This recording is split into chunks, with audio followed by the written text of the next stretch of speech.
Delighted to say, joining me today is commentator Sam Armstrong, as always on a Monday morning. Good morning to you. Good morning. Where do we even start with these benefits reforms? I mean, just some, key facts. 1 in 4 young people apparently considering quitting the workforce. 1 in 5 new cars on sale now are from the Motability scheme for people who are claiming personal independence payments and the like. We are looking at the numbers involved are so extraordinary. 1.2 million young people under 25 are now claiming sickness benefits. 2 in every classroom of children at school are on some kind of sickness or disability benefit. The cost of personal independence payments, one of the main forms of disability benefit, has risen from 13.7 billion a year before the pandemic. It's now 22 billion. It's expected by the end of the decade to be 34 billion quid. And 1.3 million people of working age are claiming disability benefits for conditions such as depression and anxiety. That's almost half of all disability claimants, and it's nearly twice as many as a decade ago. Have we just suddenly got an awful lot sicker in this country, but crucially just in mental health rather than any other format? Or is there another explanation, Sam? Well, I'll give you an explanation. It's that if you claim that you are sick, if you claim that there is something wrong in your head that nobody can observe physically, but you say on the symptoms you've got that you feel that you can't work, you get a cheque each and every month from the government that exceeds that people go to work in. You can go and get a brand new car, and not just any car, a 55 grand. You have to put a deposit down. You have to have the money for the deposit. But then all of the payments every month are sorted, and we now are in a situation. Literally replacing the tyre, insurance, MOT, everything. Absolutely cash free.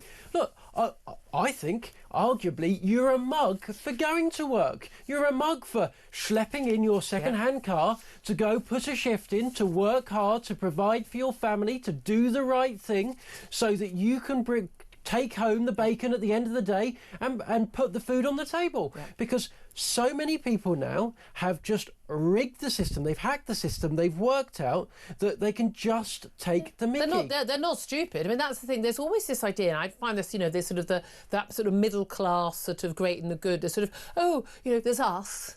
And then there's the poor people, and that everyone operates using different rationale and different motivations.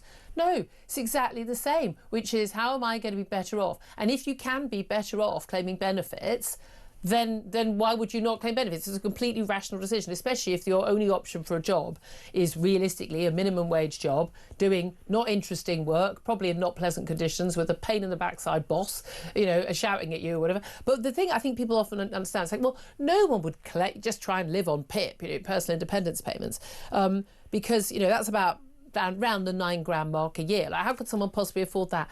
And of course they just don't understand the benefit system, because of course you get a top up. It's called a premium if you get PIP. So there are loads of other benefits you're entitled to. So if you're on PIP, and by the way, I had some people messaging me over the weekend saying, most people, PIP isn't related to whether you work or not. I mean, you could be in work and still get it. So you're working, but you've got a disability that involves, you do need a car because you're disabled, physically disabled, can't walk. So, actually getting to work, and back, that's an understandable thing. And it's an extra cost that you might have, which other people don't have. There, but for the grace of our God, we're not disabled. So, happy to help. But we're actually talking about people getting this if they work or if they don't work. But only 1 in 6 people who claim PIP work. Most people don't. And a lot of those don't work full time. They're doing 1 or 2 days a week. Okay, better than nothing, but nevertheless. But on top of your PIP, you can also get housing benefit. Again, that it could be the tune of hundreds and hundreds and hundreds of pounds a week. Job seekers allowance on top of it as well. Income support, working tax credit if you're on low income, employment and support allowance, but only if you get the PIP daily living component, pension credit as well if you're older. You can get council tax discount. You can also claim that for a child who's still in education. You might therefore get more money for your housing benefit. You can get money off your council tax bill. You can get travel support, like vehicle tax discount. So even if you don't get the Motability allowance, you only pay half the vehicle tax. You can qualify for free local bus travel. It's just the list is endless. Yeah. Free dentistry, free prescriptions. Free. You basically get onto the gravy train of pretty much everything that goes. You even get a free carer or companion ticket every time you visit the cinema. I mean, an essential companion card for free entry to up to 2 carers at the National Trust for English Heritage Sites. I don't know how many of them are using those, but there are just so many benefits you can get. And when you tot them all up, it tots up to a lot of money. Yeah, and people can see and recognise this, by the way, because, everybody knows somebody, whether it's on their street, in their local area, that is taking the Michael. Thank you. People know it. People can see it. And is it any wonder that they are getting more and more frustrated when they can see, they can watch, Apologies. they can feel what's going on? And it relates to the other great problem in our society. And there are 2 big problems that explain so much what is going wrong with this country. One is we have 1 million more people saying they're sick. Yep. The other is we have 1 million more people coming into the country every year. And we also learned today that there are more than 1 million foreigners claiming benefits, not just disability benefits, all the benefits. People legally allowed to be here, given right to remain, and the like. But hold on, why are you here if you're not earning? You shouldn't be in this country at all, full stop, unless you are making a positive financial contribution to the wealthiness or the livelihood of this country. And yet, time and time again, we see people schlepping over here, and this doesn't even account for the fact their families are coming with them, and they are going straight on to benefits, and we're told these are the brightest and the best. I'm sorry, but if your salary needs to be topped up by the welfare system, you are not the brightest and the best. All of this has been happening. All of this has been going on. By the way, under your lot, got worse under your lot. Under the Tories, under Tony Blair, it's going to carry on under this lot. Every single politician that has been on this show for the last 30 years has known it's been going on. They've had the opportunity to do something about it, whether they're whichever party they're in. They've all been in power at one stage. They've chosen not to do it. They have said who they stand with, and the people that they stand with are those that are abusing the system and not those that are funding it. And that's the crucial thing, isn't it? Because again, we're going to have calls today, and I want you to get in touch on this, but we're going to have calls today, and as always, there'll be people saying, I really need my benefits. Yeah, we're not after you. We're not saying if you genuinely need benefits, I think I've always said this thing, just have a village hall. Let's just have the village hall, and we get everyone sitting there. We get someone come explain why you need these benefits. And by the way, your neighbour can speak up and say, "Well, that's funny because I saw you going off to the, on the roller coaster the other week. You seemed quite happy when you were going off to the, to Thorpe Park. You didn't seem to have a problem with your disability then. I just think the average person could actually read this and know when people are swinging their head. I think we need to start rewarding people for shopping people. I really do, because it is stealing. It's stealing from taxpayers, but it's also crucially it's stealing from other disabled people whose benefits we could improve. I don't want anyone who is seriously disabled or with a serious mental health illness. And of course there are people with serious mental health illnesses who need to have our help.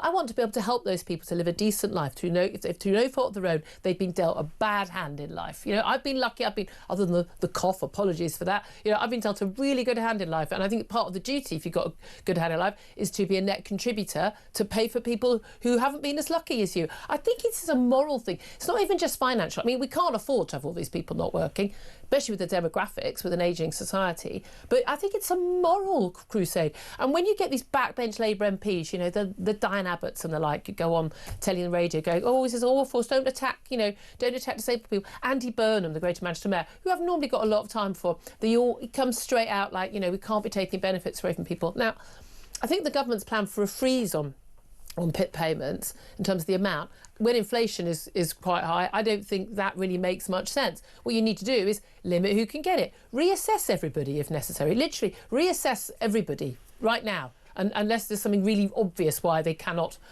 work. And let's just get these people off. But the thing I'm most worried about is 1 in 4 young people considering quitting the workforce. Those are the ones who are actually in the workforce, by the way.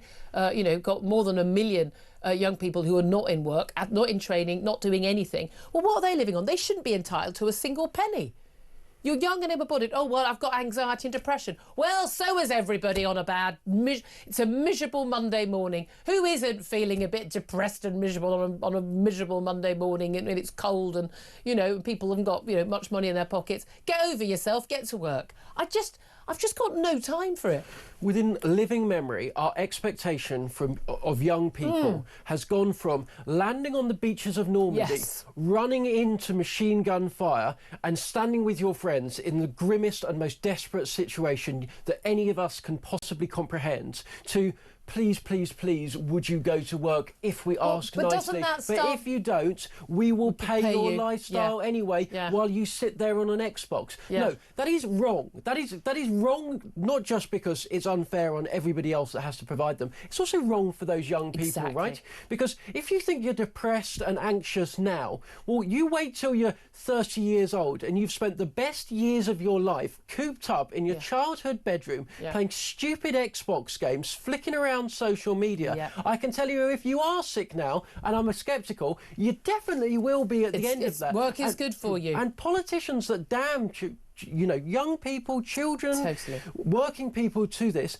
are not standing with those people. They are hurting them, they are damaging them, and they are ruining their lives, and their entire futures will be more miserable because of the so-called generosity exactly. of the public sector Also, right now. I mean, sorry, let's talk about parents as well. Yeah. Because again, we've got that whole thing, it's now routine for kids. I mean, a huge number of children now are routinely off school. And we're going to be talking to the former Ofsted Chief Inspector, Amanda Spielman, who's attacking the government for their school reforms. But I might ask her about this as well, because she tackled this massive issue post-lockdown. Again, we normalise kids not going to school, but the parents who don't just say, well, you've got a sniffle, get to school. I mean, get to school. You caught the sniffle at school, you'll cope. You might not feel great, but that's life. Get on with it.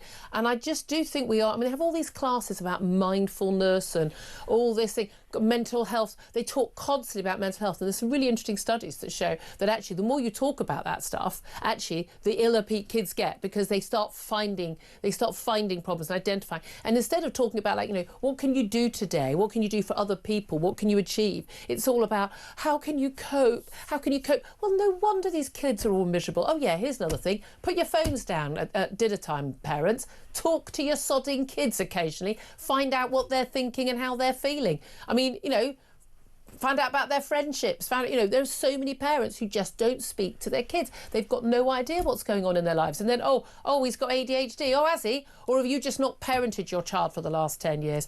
I'm sorry, I'm zero tolerance on this. I really think we need an absolute wake-up call. And I've got no time for the Andy Burnhams and people like that going, but what about, we need to make sure there's enough money for the people who need it, who need our help, who are elderly, disabled, people in crisis, those people, and everyone else.